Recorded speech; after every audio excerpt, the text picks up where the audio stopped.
When you think of skyrocketing brands like Aloe, Allbirds, or Skims, it's easy to credit their success to great products, sleek branding, and brilliant marketing. But here's the overlooked secret. The real magic lies in the engine behind the scenes, the business powering their business. For millions of brands, that engine is Shopify, making selling seamless for them and shopping effortless for us. Upgrade your business and get the same checkout Aloe Yoga uses. Sign up for your $1 per month trial period at shopify.com/retail, all lowercase. Go to shopify.com/retail to upgrade your selling today. Shopify.com/retail. I'm just totting up all of the words that I've got between all my documents. That's 27,000 in that one. This is important content. And then there's that one. There's about 100 and something word pages here in total. That's a lot. You can write War and Peace, but if nobody knows about it, they're not going to hear it. That's very true. More, yeah. Well, shall we start? Yeah, go on. I stand by my 90%. Dave does the other 10%. And I do 0. If we're not counting the prep work, yeah. If we're talking promotion, then 10% is generous. If we're not talking the actual hard work and the presentation and the stuff that takes time, then yes. But if that was the case, then we might not be getting to episode 100. Dave does the important stuff, and then I do everything else. And I just turn up. Neil sometimes doesn't do that. Right, shall we get started? Yeah. I suppose.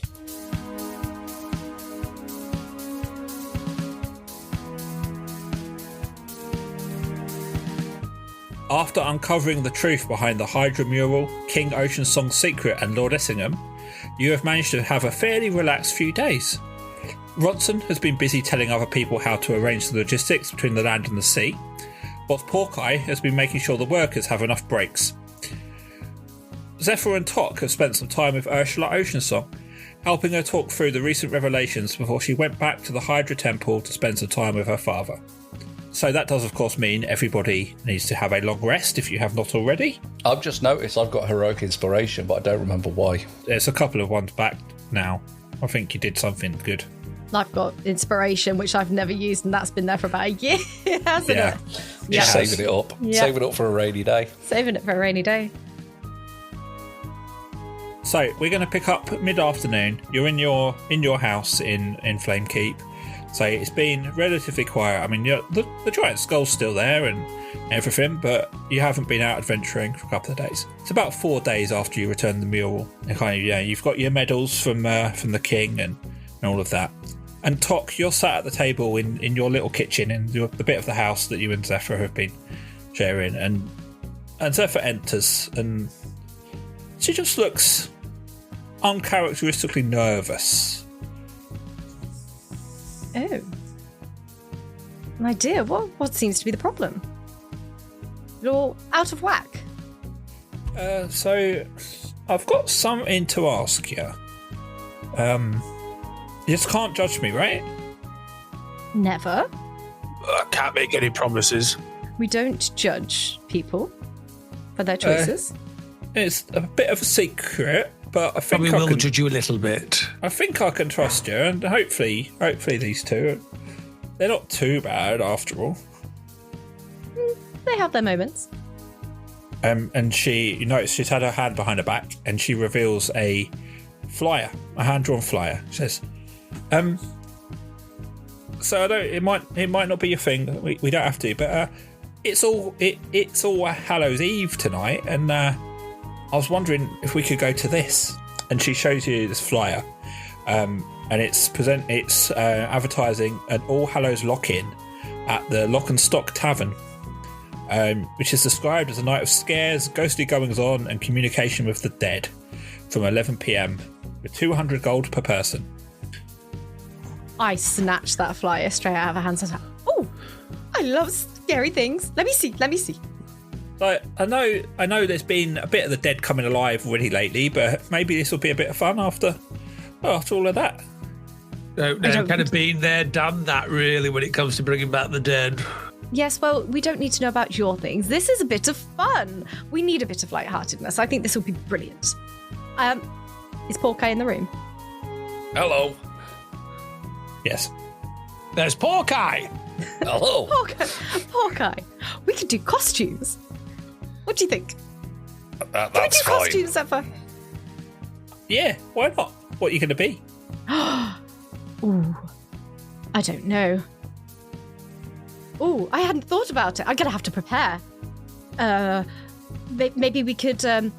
Maybe I could just disguise myself, and maybe I could be a spirit from beyond the grave, so I could wear like a bedsheet over me. Woo! Don't And do do that. all the scary noises. No? No, I mean, you disguise yourself enough. Why not just be you? Maybe put something. We can dress up. We don't need to. You don't need to hide that face. Maybe we could make hole in the Talk. front. How about we Yes. join up and kind of do a kind of a duo thing? Matching costumes, maybe. Sonny and Cher. Well, Zephyr, would you like to do a matching costume with me? Oh, of course. Yeah, why Or not? me. Or maybe perhaps we could do it together. It's a fabulous idea. Thank you so much. That's a really, really good idea. Yes. Well, yes, we could be. I remember there was this really interesting drawing I saw in a book in the library once, and it was this creature that had one end was a cat's head and one end was a dog's head. I think Cat's they called ass. it Oh, sorry. cat dog. Maybe we could go as the cat dog. Cat dog.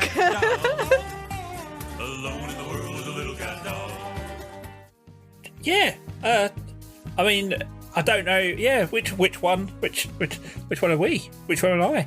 Zephyr, I think you'll find she's talking to me. Just Maybe, Watch Oh, out. sorry. Is this? No, Zephyr, it's me and you. I don't know why he keeps interrupting. We are Cat Dog. We are the most scary, mystical beast out there. And I don't know, maybe we could flip for it. I think Zephyr's probably going to be the dog. Well, Listen. I've got a like. If maybe we could do something that's similar to Porky and Dronson. They could do a couple's costume as well. No, it's all right. No, No. don't like the idea. No, I've already decided mine. I've seen something as well. It was half human and half centipede. Oh, well, that also sounds mightily scary. So, the Porky wants. Why don't you go as the human centipede? I'm going to pass on that one if it's all right, thank you. Don't really want my mouth buried in Porky's sweaty buttocks. That's not what I heard. I've already decided on my costume, thank Is you she very part much. of the team permanently now, this Zephyr? Has Zephyr got somewhere? Have you got not a quest to go do, Zephyr, somewhere? I'll have you know, Zephyr is welcome to stay here as long as she likes. And I'll hear no more about it. Porky! You going to Hello. tell us what costume you're having? Yes, I will be attending as Patrick Bamford. Patrick? Patrick Bamford, yes. The starfish? No. No. Sorry, I don't know what happened to my voice then. Sorry, I do apologise. Watson's going as Porky, apparently. Oh, guys. I think he's talking about the captain, or is it ex-captain, of the Leeds United Football Club. I don't believe he was ever captain. Was he he's not? Just a star he's not- striker. He's no longer with the team, and I miss him every day. He's passed on now. We do miss So, him, yeah. what does that costume consist of then? Let me give you a bit of backstory.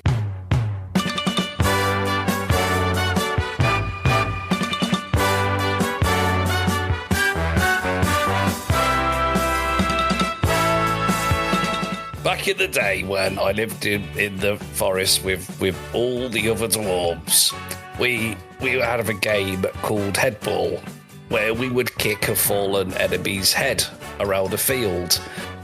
And it was a lot of fun. And the best person in that village at doing that was Patrick Bamford. And he used to kick that head right in the dwarf net that we use for catching stuff constantly. Very good. It was always injured though, but very good and a very nice dwarf indeed. So I will be dressing like Patrick Bamford, which is basically wearing what I'm currently wearing, but I'm just going to draw a big number 9 on my back. Thank you very much. And what about little Ray? What's Ray going to be? Ray is going to dress as a head. Okay. Thank you very much. I actually love that costume. Little Ray, is it? Just a little head. A little head, a little scurrying head. It's like you ever heard the tale of the Thing? Not the orange one, the other one. It's like a head. It just has 2 little legs poking out. It just scuttles around the place. It's a lot of fun. And handily, he already has a hat that looks like a big head. I don't know why. I've never asked him. No. Sidebar: has anyone watched all of Wednesday? Yes. Wait, we can't talk about it on here. Well, all I was going to say was I appreciate the Thing lore. Right. That's all I'm going to say. That's the wrong thing. That's the hand thing. John Carpenter's thing, the thing. Oh, Yeah, okay. the thing. Oh, The space- that I was thing. talking about Thing. Not the I orange thought you one. meant the hand thing. Not the Clancy Street orange rock bloke. Not the hand.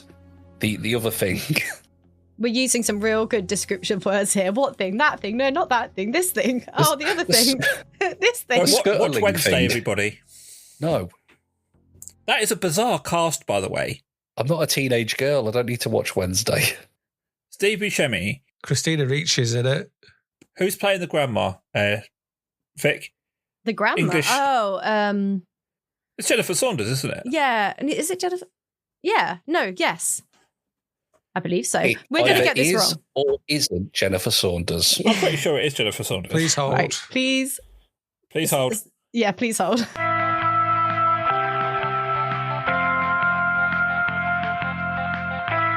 Joanna Lumley. Joanna Lumley. That's it. I was like, yes. No. Yes. Joanna Lumley from Ab Fab, right? Yeah, that's Fab. where I just That's got the what I wrong one from Ab Yes. Fab. Yeah. Yeah. I was thinking she's from Ab Fab, and I'm like, which one? You've got, Joanna Lumley, Christopher Lloyd, Christina Ricci. Like, it's bizarre, that cast. It's like a cast made up of... I know that person, but I don't remember where from. What else? I'll be watching Alien Earth. That's got a scuttler in it. Oh, wait. I haven't watched Don't this spoil week's it. episode yet. So That's all right. I just like films. I like films and TV shows that have a scuttler in it. That's it. Anything that scuttles Futurama had around. a scuttler in it, but it wasn't very good. Peacemaker's been all right. Just listing TV shows that are all right. we watching just some listing stuff on TV it. shows now. Yeah. Yeah. Only Murders. Only Murders, yeah, I'm watching that. That's all right. I was sceptical about a 5th series, but yeah. Watch some stuff on Apple TV that they don't market or tell anybody about. So I'm convinced Apple TV is just like a money laundering service. They're making these great programs, but they're like, we're not going to tell anyone about it. Fuck off. We don't want people to watch it. Anyway, so Zephyr gives Ronson a side eye. So what are you doing? Like, are you going in as one half of a well-known double act, Ronson? Or no? You're going to be one of the I Ronnies? thought, funny actually, coincidentally, I thought I would go as Porky. Because look, if I just take my shoes off, and then I get on my knees and I put my shoes on my knees, look at me, my name's Porky. I want to unionise some nonsense. It sounds like you should run a club somewhere up north. I already own a bar and, of course, several chains of grogs. So once the empire expands, we just don't know. So we're going to be are we going to have to be attached together? Yes, by our bottoms. I'm just very excited about this whole costume. You don't look impressed. Dave's trying not to sound too impressed because he doesn't want to come across as creepy. He's playing a lady, so he's trying not to come across as being too creepy. I'm trying to work out the logistics of like a onesie that covers 2 people, but Well, listen, if you don't want to be the cat dog, it's fine. I mean, you can inspire me. I'm not very good with names of things. I just like ghouls and little beasties. we can be. Maybe we just don't join ourselves together. Maybe that's a bit more practical. We can. But then we'll We just can be a walk next cat to each and other a dog. like a cat dog. Well, if you can come up with the costume, Oh, well, it will be very awkward to move. Oh, wait. No, I've got it. Don't worry. I've thought of the idea. So what we'll do, we would walk on our normal legs as one does. And then we would have like a sock of fabric that attaches. So we'll always be connected. Why is Dave so interested in the mechanics of this outfit? It's D&D? It's fantastical, and he's really concerned about how this costume's going to work. Because Cat Dog only had 4 legs. We're going to be in the position where we've got 4 legs and 4 arms. Yes, but our arms will be in the costume with little holes so we can grab things like snacks and drinks. And then we'll have like a sock of fabric that connects us behind. You know, like a big oval. And then when we stretch out the oval, we'll be Cat Dog. And then if we're not, we can just walk alongside each other. There'll be no grabbing of holes and stretching of ovals tonight, thank you very much, whilst we're all together. Why don't you just dress like a big sock? As long as next time we can go with the famous detective gang, the Scooby Gang, we'll do Cat Dog this year. Oh, that would have been so much better. But yes, well, I've already started making the costume and you just see Top there. She's already pulled off a load of fabric and is stitching this thing together. She's very excited. Right. We're going to do a bit of a time skip. So give me I'll let you decide whether it's... No, do both a sleight of hand and a performance, Vic. Both? Do both. Okay, well, let's roll for one of them. So the sleight of hand is only a 10. The performance is a 26. Okay, so you have made a costume that looks bloody fantastic. It looks great. However, you've kind of rushed it a little bit. So like some of the stitching's not perfect. Like it looks great, but you're just not sure if it might fall apart a bit easy, etc., etc. Bronson, are you literally just going to go on your knees and talk like Porkeye? Yeah. Porkeye, you're just getting ready to draw a 9 on your back, yeah? Yeah, pretty much. I mean, even you two can do that without a roll. So it gets a bit later on. The flyer advertised it as starting at 11 o'clock, which, I mean, I don't know how old canonically your characters are, but I mean, it sounds like a nightmare already. Yeah, so. I mean, it's very late. I mean, going out at 11 o'clock at night. Bedtime.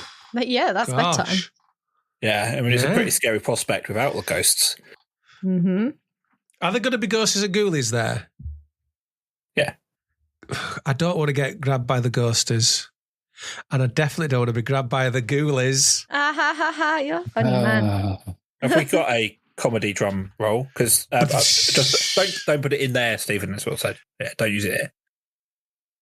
I've got to get it in. It's my favourite joke ever. It's my favourite joke. So as you arrive at the lock and stock, you have to wonder a little bit how much of its decrepit look has been put on especially, or if it really is just a rundown dump.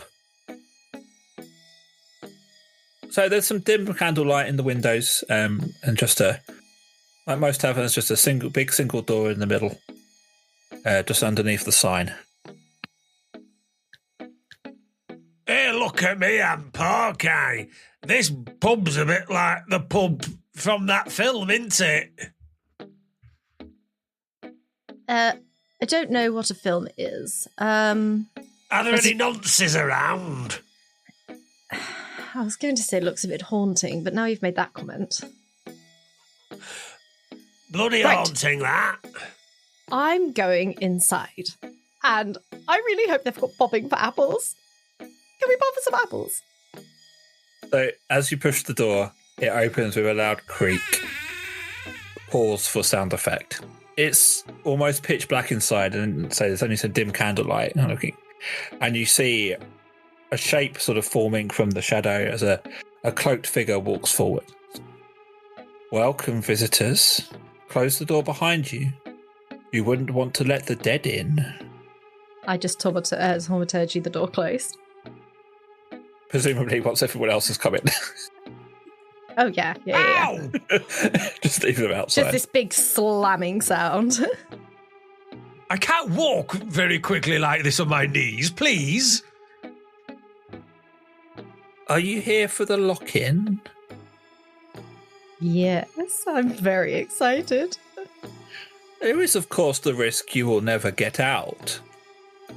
Oh, No. Jesus Christ. I mean, it's very derivative, isn't it? Well, that Or makes he sense. just go back through the door.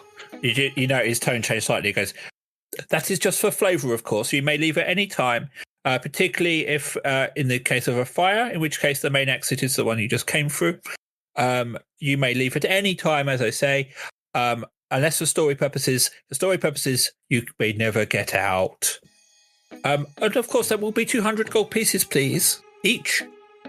Oh. Yes, excellent. Tok wanted to come, so it's on Tok. Fantastic, Tok. Thank you, Tok. I spent all my money on my costume. Yeah, it's very kind of you. And I'm suffering by crawling around on my knees, so... So I look at Zephyr and I the silent kind of look between a pair of people that know each other. She's going to pay for herself, and I'm paying for myself. Yeah, that's pretty much Zephyr. Yeah. That does, of course, include all of the drink that you may handle. What time's the strip show? Depends on time you are drunk enough to start stripping, my friend. Well, it's 11 o'clock now, so let's book it in for about 11:15, shall we say? Okay, please hand over the gold. Tok? No, I'm not. No, it just said I'm not paying. I'm paying for Right. myself. Can I point out that... Oh, I'm a dwarf, I'm only little. So, is it half price for me because I'm the size of a toddler? It is not, and just because you are in the costume does not mean you can make fun of the little people. Hey, it's about time somebody spoke up, because I've been finding this very offensive. What's the matter? What are you finding offensive? We don't sound like that. Don't sound like what? That. You know exactly what you're doing. We don't sound anything like that. It sounds just like that. And it's very annoying, because it means I have to mirror the same voice for the joke. And we all know how much this voice has been hurting my throat in recent recordings. I know, I'm if going only. to be very raspy tomorrow. I'm trying to think. I'm desperately trying to think of a way of. I've got a good idea. You have the most gold of anybody now. Yeah, and I'm keeping it. I'm tight.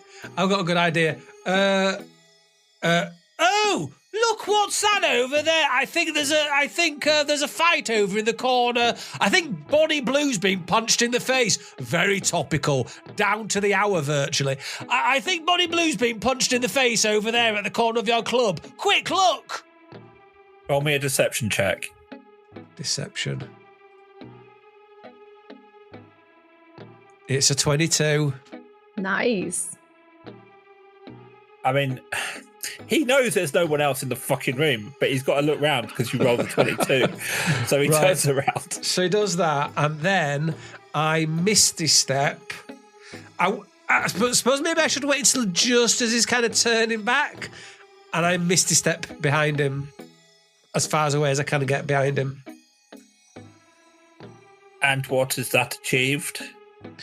It's... Do you say there's really only the three of us in the room? Four of us. And, oh, Jesus. Didn't work, did it? If you do not pay, I just will not provide... You will not be able to enjoy the show or any of the alcohol I was going to provide. Do you offer refunds if I'm disappointed at the end of the day? Will it convince you to pay? Yes. Do I need to sign anywhere? No. No, right, okay. Here you go. 200 gold coin. Thank you. And you, sir. He looks the poor guy. Hello. May I have your entry fee, please? How much is that? 200 gold pieces. Right. See, you said 200, but I've been emotionally attacked in your property, so I think I should have a discount. Very hurtful words. Don't give him it. See? That's more. And under your roof, it's your responsibility to ensure my health and safekeeping. Your turn for a persuasion check. Terrible persuasion. Oh, I got excited then because I thought it was +7, but actually it's perception. I got an advantage on persuasion. That's exciting. Well, that's not good because that's a 5, but I get an advantage. That's an 8. That's also not good. Elton says, although I do sympathise with the emotional damage you've received, I'm afraid I feel you've brought that on yourself from being... For being a dwarf? I assume by being friends with this... By being a dwarf? That's what you're insinuating. By being friends with this individual. I don't remember ever saying I was friends with him. I just turned up at the same time. You're victim blaming. Sharing his company. You're victim blaming. He looks around and just to behind the bar says, yes. I'm going to write a tweet longer about this. Would 100 settle it? Call it 50 and I won't tell Reddit. Yes, they have... fine. 50, however, your drinks are limited. I only drink lemonade. It's in the law. Look it up. In that case, you will not be able to have a beverage, so 50 seems fair. Fine by me. I'll just mind sweep. I'm afraid that has killed the dramatic tension slightly, but I am your host, Gideon Soul Speaker. Hello. Why are you so giddy? What's making you so giddy? I would ask that you do not interrupt me during this evening. If you wish to get your money's worth, as you've so indicated that it means so much to you.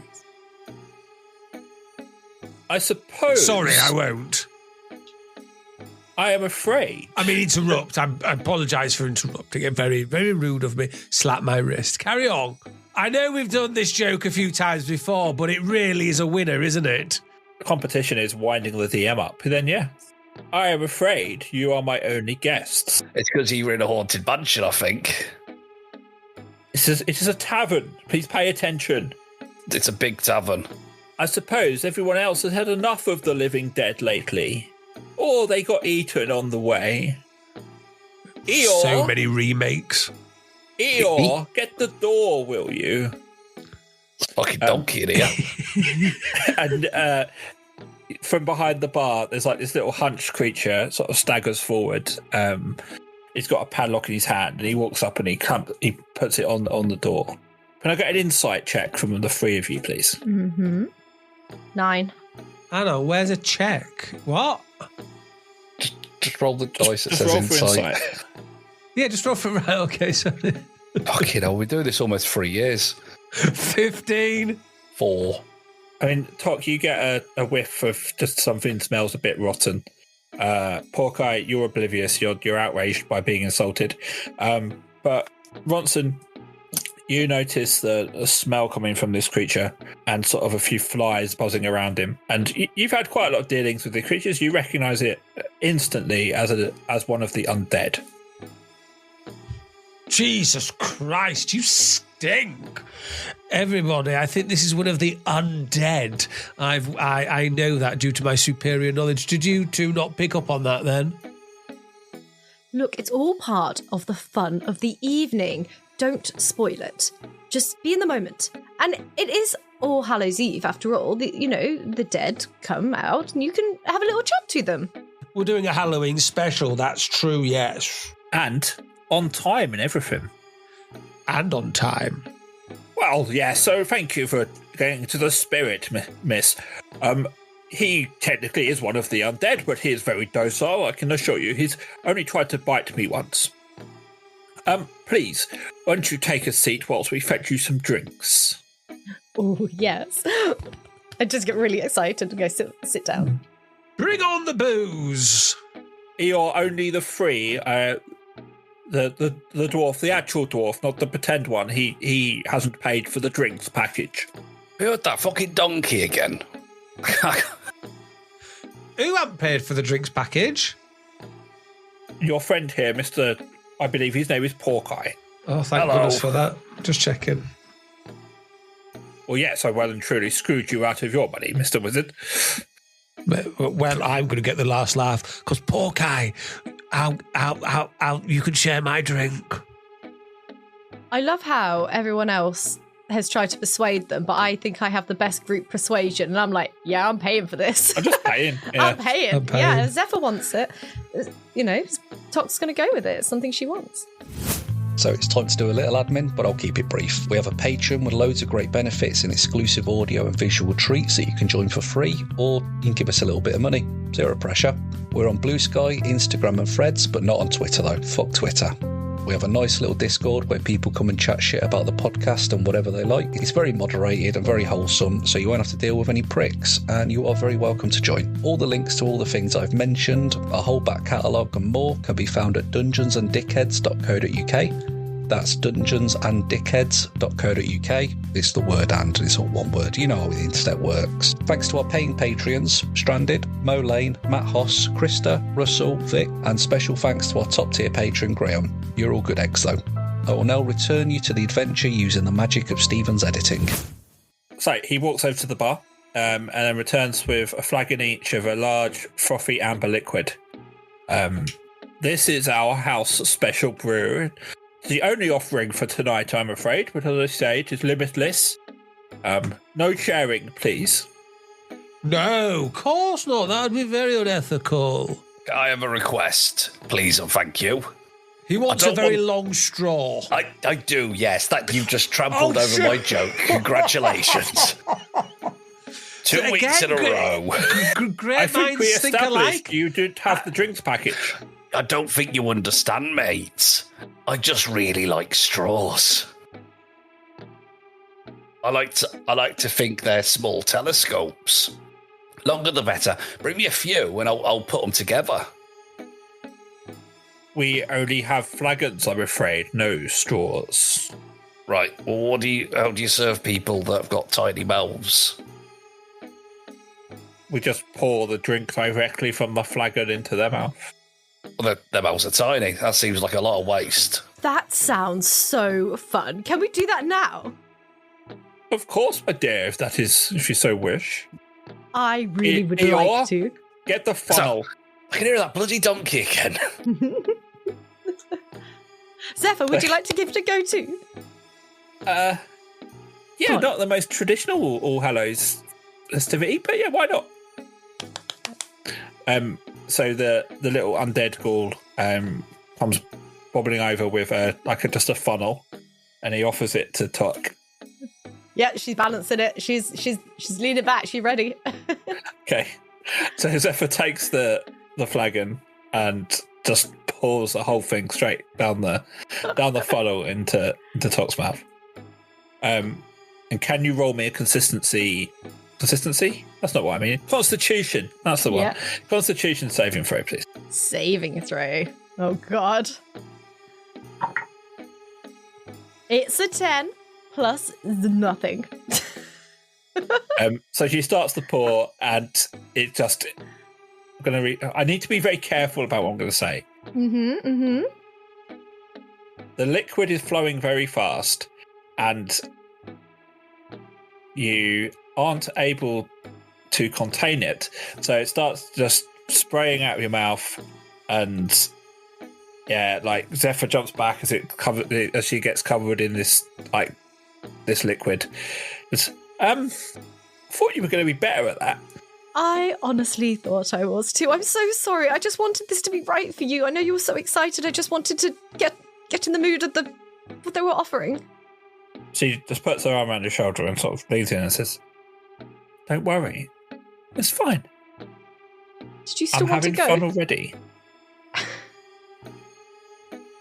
Did you still want to go? And I'm just there, wiping the liquid off my face. They're just licking my fingers one by one. Yeah, I'll give it a go. Why not?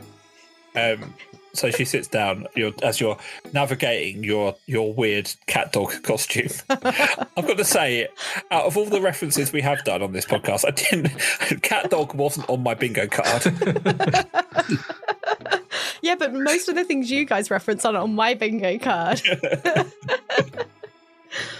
Okay, so yeah, you position the funnel and you start to pour, and Zephyr, I mean, she's handling this like a pro. She's just got the technique, and before you know it, kind of the whole flagon's empty. Oh, that's my woman. Yes, I'm so excited. This is going to be so much fun. I know, just pick her up and I give her a kiss while she's still swallowing the alcohol. Whilst you're attached together. This is why I wanted to know how the costume was going to work. Because, I mean, I must say, we've started to have some fan art drawn. When the person who drew that, I can't remember your name, sorry, but you were on episode 25. So in about 2 years, when you get to this one, if you could draw fan art of Tok and Zephyr dressed as cat dog, essentially necking, essentially sharing a beer bong, that would be great. I think it works that way. I don't think you can just demand it. For your sordid little fantasies. Right. I've asked. I mean, he drew a naked pork eye. But Yeah, can you that's make good. Zephyr look like Dave in a wig, please? In a female wig.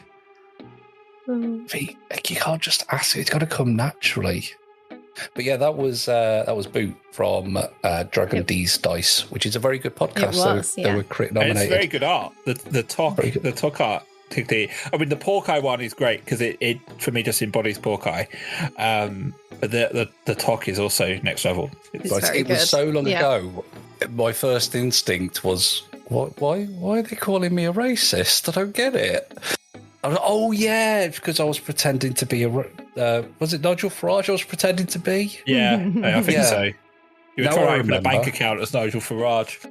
That was it. I'm sure that was very topical and satirical at the time, but I'll be fucked if I can remember it. I mean, Yeah. to be fair, it still is. But yeah, Dragon D's Dice is a very, very good podcast, and, Oh and no, they're because very at the good time people. he had his bank account closed, didn't he? Or at least claimed he had. That's why.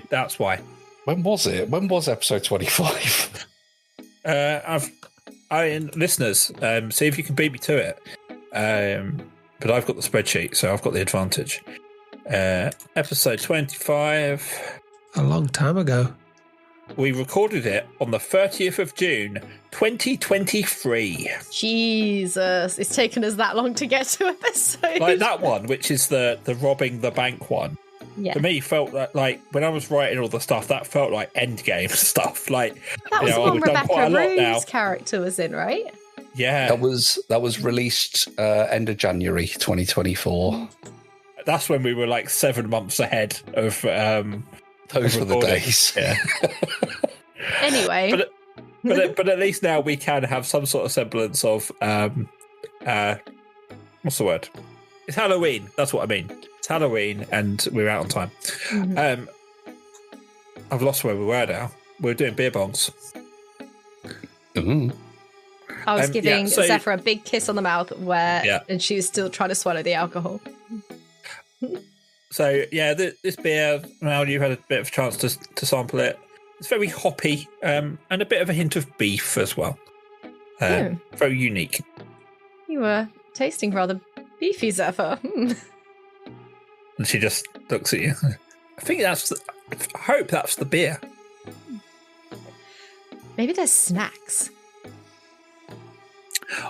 Would you like some snacks? Newt eyeballs. Actual newts. Well, yes. Well, yes. Yes, bring them out. Yeah. Funky Bring donkey the- again. And he wanders over with a bowl of eyeballs, and you know those little bamboo skewers you get if you get olives in like a bit, Yeah. they're a bit posher than just a toothpick. He brings you some of those. Be careful. No, I can't say that. I can't say what I was going to say. Sorry. Oh, did they explode in your mouth? I was going to say be careful, they squirt, but I didn't even mean it like that. Oh my word. Yeah. So Do he you have brings any you over this bowl- vol-au-vents? Sorry, sir. Any vol-au-vents? Yes, we have got miniature squid vol-au-vents, if that so takes your Oh, fancy. Jesus Christ. Any stuffed mushrooms? Yes, stuffed with the intestines of the finest rats. Okay. You know what? I might. Have you got any He nuts? kind of whispers. He comes to whispering to you. You realise this is theming. That those intestines are ground beef. Oh, I see. You're going along with the... it's very tiresome. Could you just tell us what's in them instead? I fear that might break the illusion for your friend here who's getting so into it, but the mushrooms, it's ground beef. The vol ones, they are actually calamari. How about, for the children, you do all the phantasmagorical stuff. For the grown-ups in the room, just tell us what's in it, you know. Let's just cut to the chase. Tock's looking very sad in the corner. Would you like some beef, sir? Pardon? Would you like some beef, sir? Why? What's the problem? I haven't done anything to you, have I? What you got beef with? So I am not allowed to make this whole thing thematic and fun, but you are allowed to make silly jokes like that. Jokes? No, you might be confusing stupidity for humour. He just slams a bowl of ground beef on the table. Thank you. Looks all right. I'll give it a go. Tuck in. Bronson, will you please just... Look, Zephyr was so excited about... I'm leaning in towards Bronson a little bit. Zephyr was so excited about coming tonight. Will you please just play along a little bit? Oh, I'm sorry. Am I ruining it for Zephyr? Yes, in fact you are. I don't know what your problem is. How much, on a scale of 1 to 10, how much would you say I'm ruining it? Well, right now you're about an 8. I'm going to have to try and do better to really get to that 10. You're So insufferable. as he's serving the food, Gideon sort of stands up and he raises his hand up, and the flames on the candles sort of burst into life, sort of lighting the room a bit more. For the first part of this evening, I would like to hear from some of you. You all look like experienced adventurers. He pauses, sniffing the air. Sexual adventures, At least yes. 2 of you have had more than a brush with darkness. Don't worry. He looks at Tok specifically. No judgment here. So to set the mood, why don't all of you give us a ghost story of your own? Oh, I thought you wanted to paint a picture for a minute. We are in a way, aren't we? Painting a picture with our words.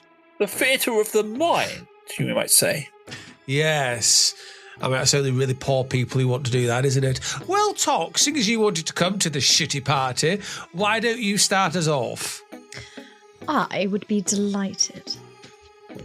Only paid 200 gold coins to entertain ourselves and read each other gold coins. What a bargain! So Tok makes some kind of noises with the thaumaturgy spell, just amplifying like the sound of like the wind blowing and the leaves rustling.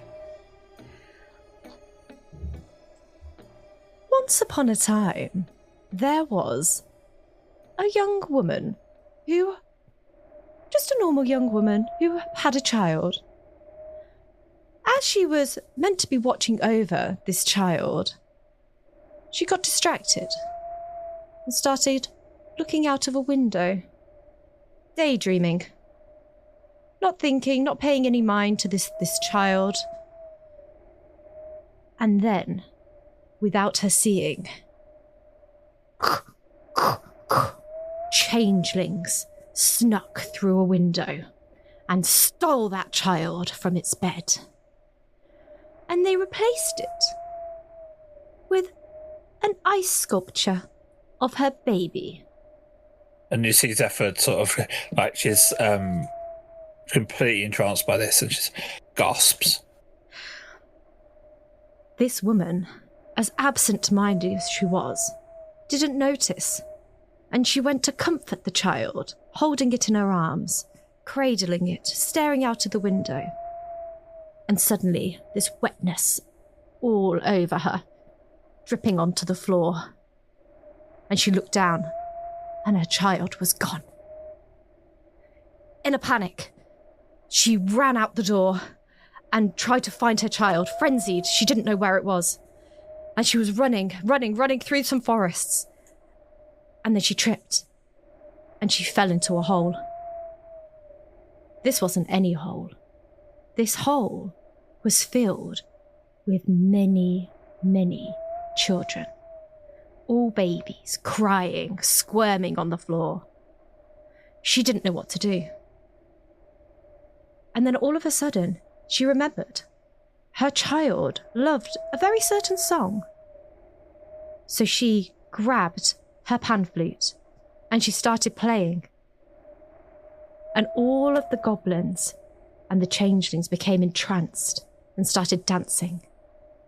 And they danced and they danced and they danced in a frenzy. And they started burning, their feet hot with the dance. And they couldn't stop. But one child wasn't dancing. One child was just sat there. She went over to that child and scooped it up. This is my child. This one. And she took it home. Placing the baby carefully back into the cradle, she rocked it to sleep. And as the woman drifted away before the baby fell asleep, the child looked over at the lady and blinked, once as a human, and then once with different eyelids. And the woman was none the wiser.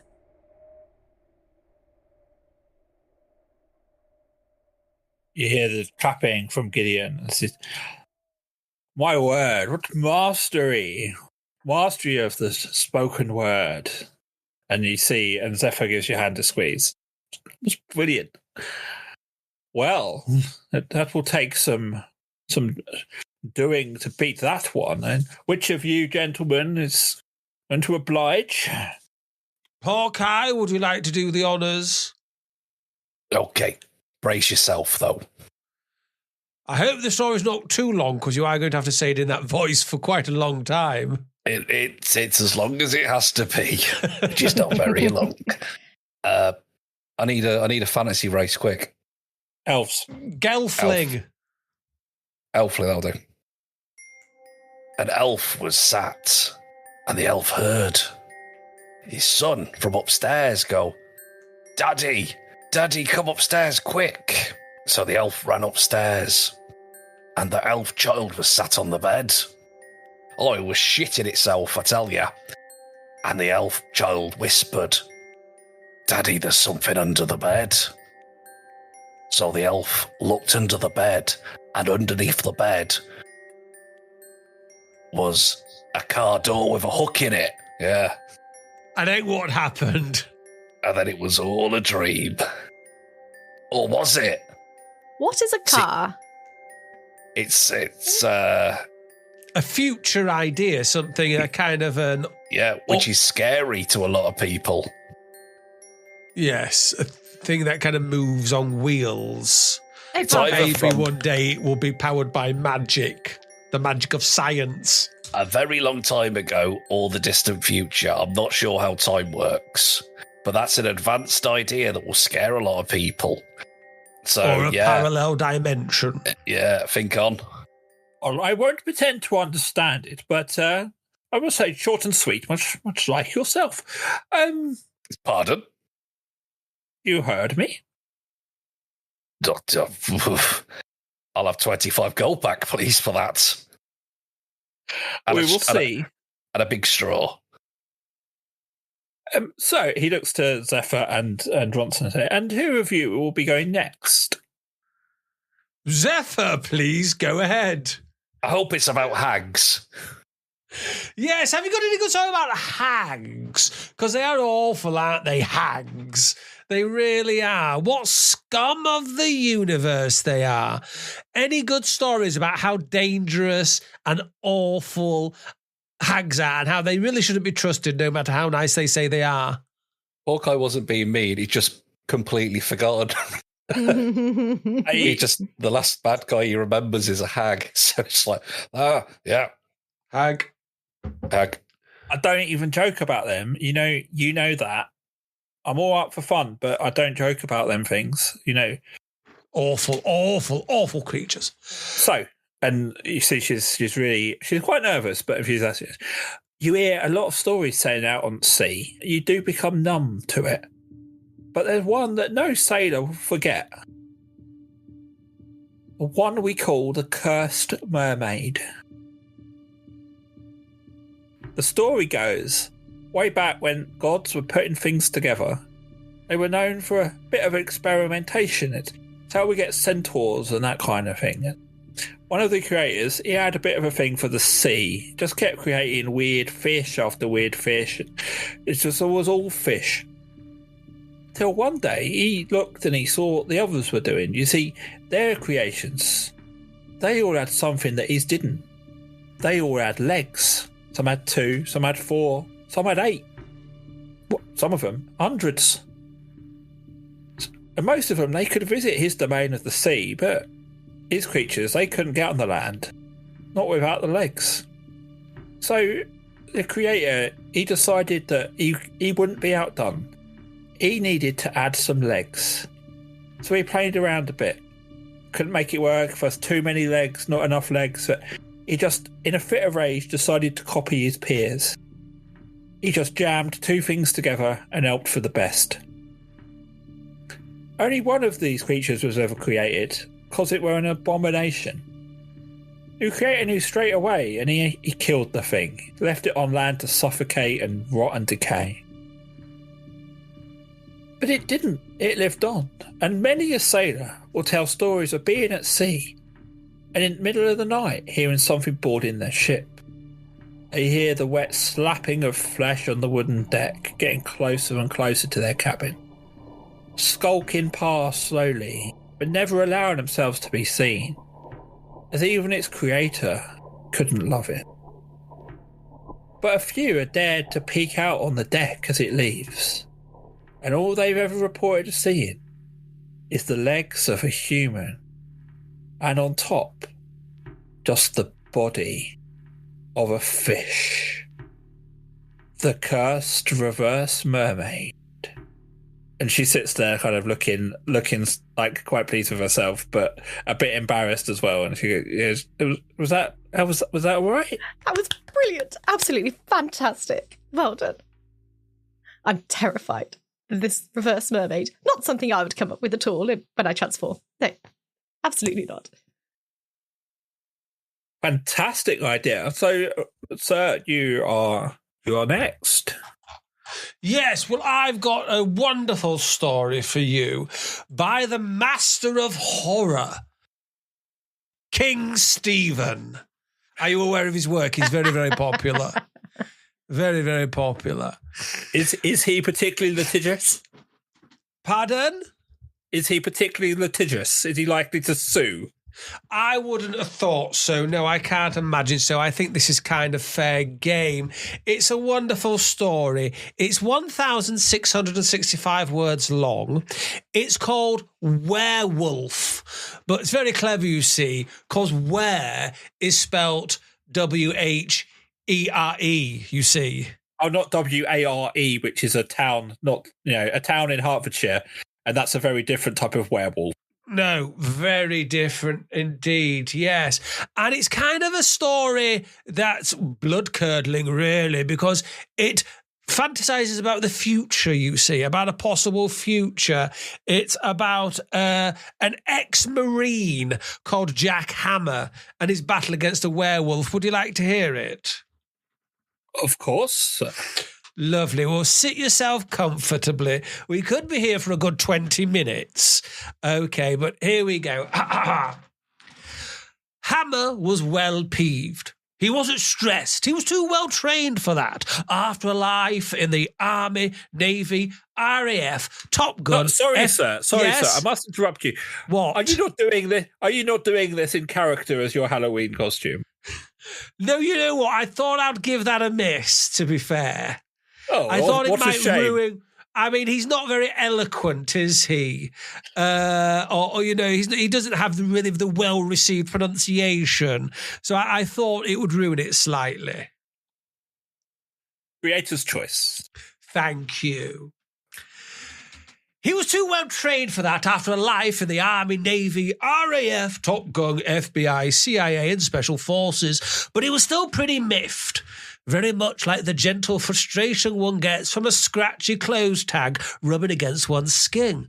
One will often cut them off, but if one doesn't get it quite right, a sharper point will remain, aggravating the situation further for one.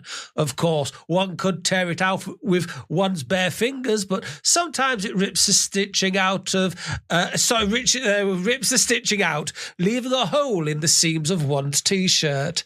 Yep, now one's camo crewneck is ruined. Jack Hammer, now a cigar-sucking Marine, was in fact wearing a camo crew neck.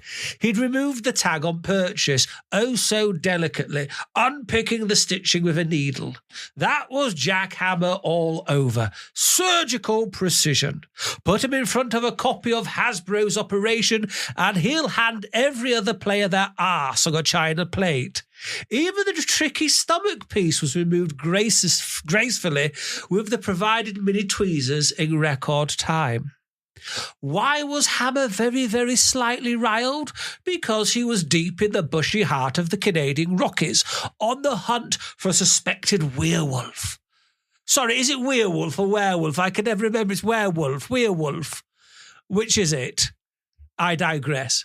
You originally said werewolf. Yes, but where was the werewolf? He'd grown weary of the weeks of wondering the whereabouts of the werewolf. He'd licked multiple leaves for traces of piss, sniffed the dew-damp grass for wolf musk, and done other things too. He had come up with sweet FA. Is that the lesser-known brother, Wolf Musk? Wolf Musk, yes. That's the stepbrother, the one he keeps in the attic, yes. He has all the good ideas. He takes them and ignores them out, it would seem. A term Hammer would never use himself, of course. He didn't curse or swear. He'd been brought up too well for that. Fucking hell. He'd been brought up too well for that by his mother, a Jewish nun, Sister Mary Goldberg. He sat motionless, absolutely still, like a still river, a still water that runs deep. That was Hammer all over. A still water that hid a hidden deepness. No one truly knew Hammer, not even his beloved auntie, who'd been like a mother to him after his actual mother had been killed on 9/11 when Saddam Hussein had flown a plane into the 2 Empire State Towers. His beloved auntie, Julie Goldstein, he touched the crucifix she had given him that now dangled around his thick neck and remembered her, his grimy fingers tracing over the Saviour's nude torso. His fingers were grimy from the oil that he had applied to his big gun just hours previous. A well-lubricated tool was paramount to him. Time had passed in this stillness, but how much, he wasn't sure. 10 seconds, 15 seconds, 20 seconds, 25 seconds, 30 seconds, 35 seconds, 40 seconds, 45 seconds, 50 seconds. Only a clock would have an answer to that question, or a hidden voyeur with a stopwatch. Suddenly, Hammer's ears pricked to attention. A quiet rustle in the bushes was like a very loud rustle in the bushes to his finely attuned lungs. He heard sounds like we see colours, an explosion of jazz in his ears. His peeled peepers focused on the spot the sound had emitted from, and there it was, stepping out of the undergrowth, pushing through the darkness and slowly revealing its hideous features. It was defo a werewolf, no doubt. It was Starkers, totally Starkers. Its body was covered in thick, coarse hair, its back slightly arched, just like what werewolves look like. Its razor-sharp claws were poised to shred the shit out of its prey, Jack Hammer, and its top lip was curled into an unforgiving snarl like a canine Elvis Presley, the king of rock and roll who died in 1977. But what Hammer wasn't prepared for was the unforgiving, and I think unforgiving is being used twice there, so let's change that. He wasn't prepared for the bad sight of the creature's testicles. Its ball sack descended all the way down to the forest floor and dragged behind him as he shuffled along like a pensioner huffing their canvas trolley behind them. The left spud rose higher than the right ball as it travelled over a rock. A small channel was cut into the ground that trailed behind them. These chewing gum bollocks were absurd, but somehow sinister and unsettling. A slight drop of drool fell from the monster's slobbering lips and hit the dusty floor. It felt like it happened in slow motion, like a cool slow-mo scene in a movie. The discoloured liquid exploding, sending particles of earth hurtling through the air in all directions in extreme magnification. The shot would probably be accompanied by the sound of a bomb going off as the drool hit. What a cool image. Hammer bit down hard on his number 10. A plume of smoke billowed upwards to the pale full moon and was silhouetted there, entwined like two lovers. Two lovers. Two lovers. Hammer remembered his Jewish bride, Mandy Goldblum. Their whirlwind romance cut short when she'd been torn apart by a werewolf whilst on their camping honeymoon in Centre Parks. So yeah, this fight was going to be personal. The wolf howled like a dog, and Hammer snapped out of his pathetic pity party. The beast seemed to be gesturing with its horrendous head as he tried to draw Hammer's attention to something on his right, the wolf's left. Hammer gazed to his right, the wolf's left, and saw ruby red crimson everywhere. He wasn't sure how he'd missed it. As previously said, he'd been stood in the same spot a fair while. I'm too old for this shit, he thought to himself. Some poor sod had been mutilated beyond all recognition. It wasn't possible to say who this was so far into the wilderness. Hikers, a park ranger, doggers. An eyeball hung from a tree, its stalk flapping about in the wind like a red string, playfully wiggling and waggling for a playful pussycat. Tiny white enamelled rocks glistened only a few metres from his feet. The victim's teeth. An ear left a wet trail as it slid down the trunk of a tree, and a nose whistled as the cool summer breeze blew through the nostrils. That was only roughly 10% of the gruesome sight. There was so much more too shocking to describe, such as an arm flopped over a rock dismembered. The fingers seemed to be flipping Hammer the bird, but he presumed this was a coincidence, and the fingers had simply configured themselves thusly by chance as the arm impacted on the rock. Still, though, it wound him up a little, and he felt a tad less sympathetic for the victim. A pair of legs had been sliced open, bloody raw sinew exposed. Guts and intestines were strewn all over, hanging from trees like tinsel. Blood, gore, very scary stuff. But there was more. A flaccid cock lay on the... Sorry, there really is a lot of this in the story. I'll skip it. It was awfully an awful lot. The wolf's legs tightened, ready to pounce. The muscles tighter than Sam Fox's arse. Hammer had a poster of the Page 3 beauty in his barracks during his younger years. He'd cracked one out many a time to that faded blue-tacked image. Now another explosion was imminent. Not sexual in nature, but one of maximum sheer violence. What ensued was a brutal fight, very exciting and cinematic in scope. Lots of hitting, kicking and slapping. Bullets flew from Hammer's gun. It went on for quite a while, and both individuals got pretty breathless and sweaty. 1 minute Hammer would dominate, then it would be the werewolf. It was back and forth like this for quite a while. Lots. The fight ended when Hammer fisted a grenade up the wolf's backside, and it exploded. End of fight. Hammer stood tall, his sculptured pecs heaving in and out as he caught his breath and looked around the carnage. Sadly, the wolf's exploded body had got all mixed in with the wolf's previous victims, the possible dogger. The shards of skin, bits of bone and gored guts were piled high and wild spread, indistinguishable from each other. It was impossible to say which was the werewolf and which was the suspected sexual deviant. It was a mess, but Hammer wasn't clearing it up. It would be fine. He simply wouldn't report the unfortunate situation when completing the paperwork back at the Marine Secret Volcano base. He allowed himself a little smirk over a job well done. His tired body was beginning to turn to walk away when something caught his eye. A small rectangle of plastic on a lanyard that was still attached to a wet lump of werewolf flesh. He bent down to investigate further, but as his eyes focused on the images and print on what seemed to be an ID card, A black hole of despair began to form in his tummy. The name moving out of a blur and into clarity, the formless blank female face growing more distinct facial features. An anguished grunt forced itself out of Hammer's throat as his brain finished processing what he had been processing.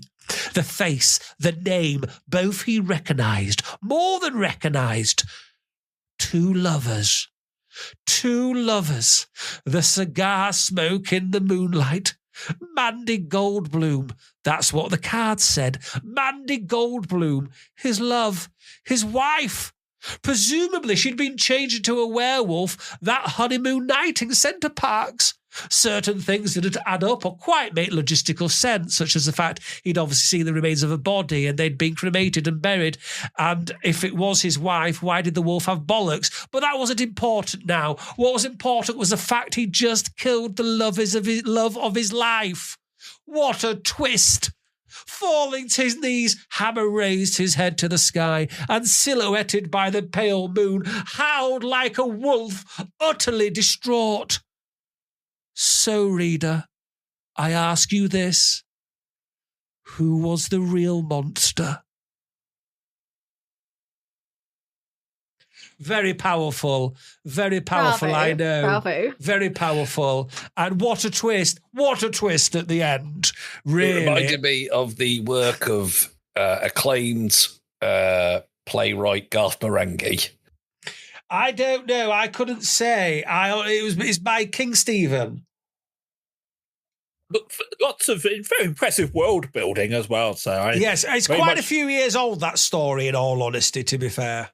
I very much hope to hear about this Saddam Hussein at some point in the future. Well, it's just obviously it's the mind of a genius, isn't it? How he comes up with these things, King Stephen, I don't know. Bloody King Stephen. So as you finish and kind of the muted applause dies down, the room suddenly erupts into a flash of light for a second as all of the candles flare up quickly and burn out just as fast. The air suddenly turns cold. Tok, you feel the hairs on the back of your neck stand on end, and there's a low growling in your ear. Wow, how is the team going to get out of this sticky situation? I don't know, because this is pre-recorded. I don't know what just happened.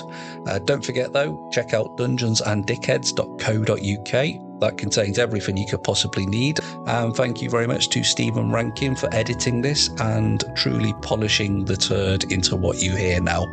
Anyway, back next week. See you Friday. Bye.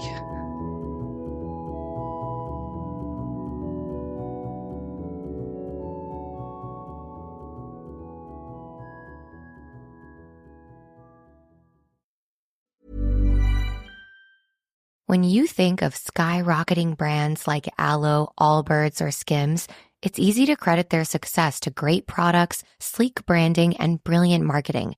But here's the overlooked secret. The real magic lies in the engine behind the scenes, the business powering their business. For millions of brands, that engine is Shopify, making selling seamless for them and shopping effortless for us. Upgrade your business and get the same checkout Aloe Yoga uses. Sign up for your $1 per month trial period at shopify.com/retail, all lowercase. Go to shopify.com/retail to upgrade your selling today. Shopify.com/retail. This podcast is part of Podomedy, the UK's podcast comedy network. Why not laugh at what else we've got? Visit podomedy.com.